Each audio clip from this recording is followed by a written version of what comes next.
are 5.6 trillion cigarettes smoked around the world every year. And of these, about a third might end up in the environment as trash.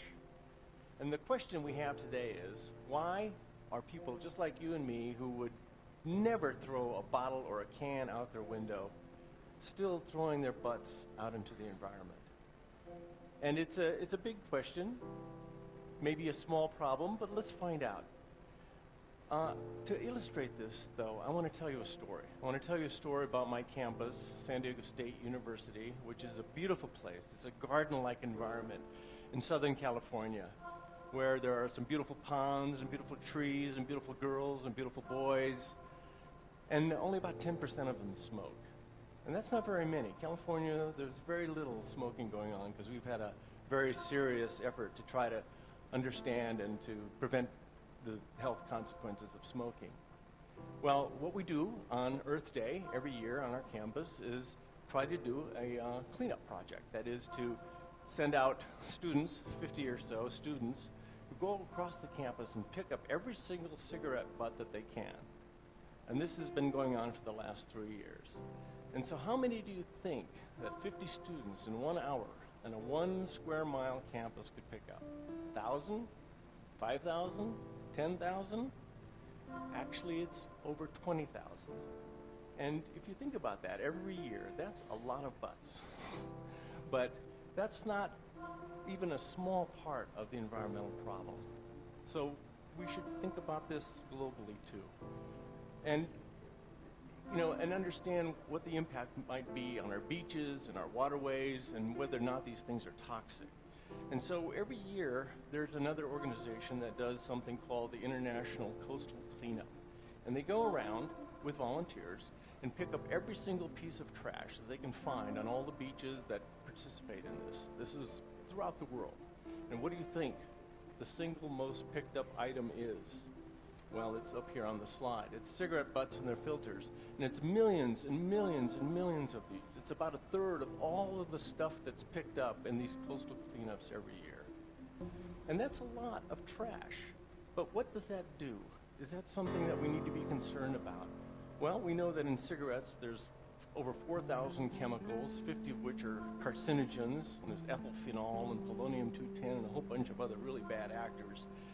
And they end up on our beaches oftentimes because as cigarette butts are thrown into the gutters, into the storm drains, they go out into the streams and back into the ocean and back up onto the beaches. And that's not good. So what's the story? Well, let me tell you what there is in cigarette butts that's of concern. The first thing that I want to mention is that cigarette butt contains tobacco, but also a filter. The filter is a plastic, non-biodegradable piece of trash that has absolutely no health benefits. It's a marketing tool. And I'll come back to this later. But the fact is, many people think that the filter is a piece of cotton or something that can biodegrade. It isn't. It's plastic. And it composes almost all the commercially made cigarettes today. It's part of those. In order to understand what the toxicity is of cigarette butts to living creatures, the guys in our lab at San Diego State did an experiment that involved both freshwater and saltwater fish to see what the impact would be of cigarette butts soaked in water for a period of several days. And so what they found was that when you have one butt soaked in a liter of water for 4 days, it kills half the fish. This is what's known as the lethal dose 50. It's enough to be able to call cigarette butts toxic, hazardous waste. They're not just little pieces of trash. And in addition, this is with the filter and remnant tobacco. But when you just take off the tobacco, the filter itself that's been smoked also kills the fish at 4 butts per liter. And in fact, the filter, without being smoked, without any tobacco, kills the fish at 8 butts per liter. So it's toxic in and of itself. Well, that's pretty interesting. But what does that mean in terms of human health or animal health or the environment?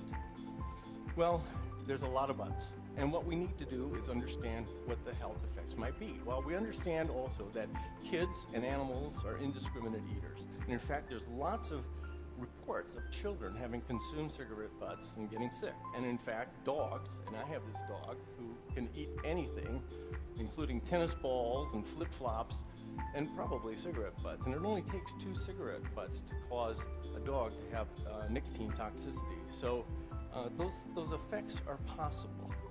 And when we think in terms of the possible, we need to think about precautions. And this picture shows the possible pathways that cigarette butt leachates and chemicals can take to get into the human food chain. It's a possibility that through the water, our water systems, aquatic systems, through contaminated soils, and into the food chain that cigarette butt chemicals can bioamplify or bioaccumulate and actually affect human health. We don't know. But there are some other models of contamination like this that we can think of. In fact, we know that we can find antibiotics in our drinking water supplies, pesticide residues, things that are, leached into the environment just as cigarette butt waste might be leaching into the environment. So it's a possibility, and so we need to take precautions. And that means something, a principle that I'd like to present here called the precautionary principle. It means we don't have to have absolute proof of human health effects in order to take precautions against contaminating the environment.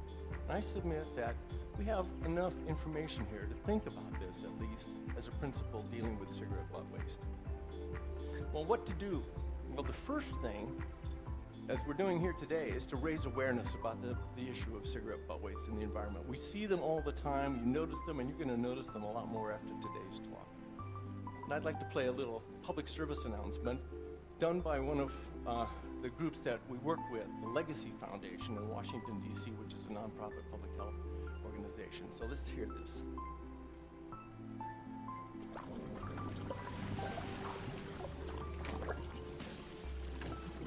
Los químicos tóxicos y los carcinógenos están infiltrándose en el medio ambiente. Está pasando justo ahí donde vives, trabajas y juegas, en todas partes. Las colillas de cigarrillo son un desperdicio tóxico. Acabemos con la contaminación tóxica. Aprende más en colillastóxicas.org.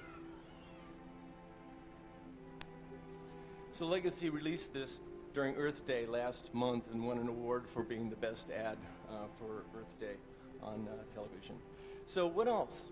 What other ideas can you come up with? What other weird ideas or approaches to this? Well, there's a lot of things we can do, and I think one of the first things to do is to think about how to change the social norm about butt flicking, about how we can work with smokers and people everywhere to try to stop this behavior that's not good for the environment. And that can be done in a lot of different ways. We can put up butt receptacles for people to use to toss their butts instead of onto the street.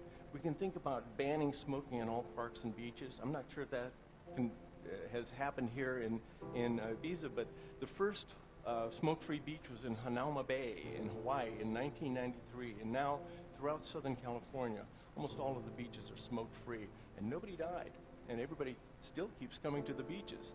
And we can also ban smoking in outdoor areas where people eat or congregate, at the work site where they have to go outside to smoke. Well, again, we've seen the success of banning smoking indoors. We should think about seeing the success of banning smoking outdoors as well. And we could add a litter fee. Now, this is an interesting concept where a fee can be added on to the price of cigarettes to help with cleanup. San Francisco, the city of San Francisco did this. They added a 20-cent per package fee onto cigarettes to fund an anti-litter program that now has been signed into law. It helps because it also reduces the consumption of cigarettes.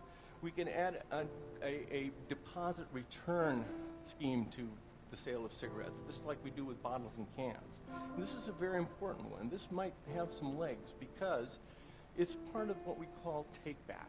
And this is another concept that should be understood in terms of the environmental issues related to tobacco waste.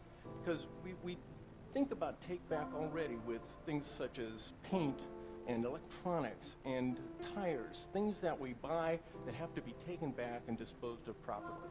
But that's not been the case with tobacco. So what I want to submit is that the extended producer responsibility principle deals with the management of products such as tobacco or some of these other environmental problems from the manufacturing process down through the end of its life as well. And so this is something else we want to try to do to bring it back to the tobacco industry, who makes enormous profits off tobacco and yet doesn't do anything to clean up the environment. Now, getting back to filters briefly before I end. Filters, again, are not a health device. They don't protect anybody from the hazards of smoking. They've been used as a marketing tool for advertising from the very beginning. And in fact, there was a filter that was made of asbestos before, the Kent micronite filter. I can't believe that.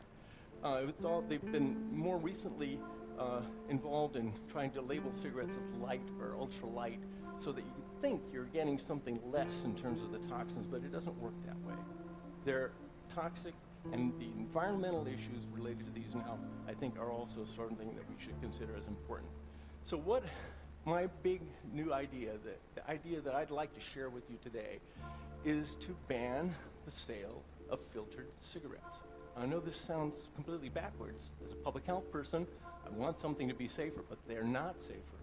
They're an environmental problem, and by banning the sale of filtered cigarettes, we'll do several things. We'll reduce the number of cigarettes that are smoked. We'll reduce the number of people who begin to smoke, and we'll reduce the trash that's in the environment. And so I'd like you to at least think about this as a different, crazy new idea that I hope will see the light of day sometime. And one of the ways that might happen is through something called the Framework Convention on Tobacco Control. This is the first and only health treaty. Spain is a signatory to this treaty, along with 175 other countries, that might, as a result of getting a lot of countries together to have binding legal obligations on the kinds of products that are sold, actually be able to do something related to the removal of filters from the tobacco market.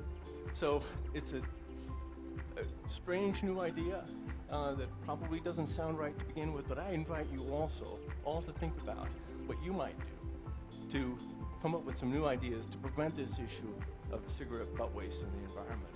Because it seems like a small issue, but there again are trillions and trillions of cigarettes dumped every year. And certainly the precautionary principle leads us to think that we ought to be able to do something about it. So I invite you to join with a lot of other people like these guys here from Surfers Against Sewage in the United Kingdom, and think about how we can prevent cigarette butt waste from contaminating our beautiful beaches. Thanks.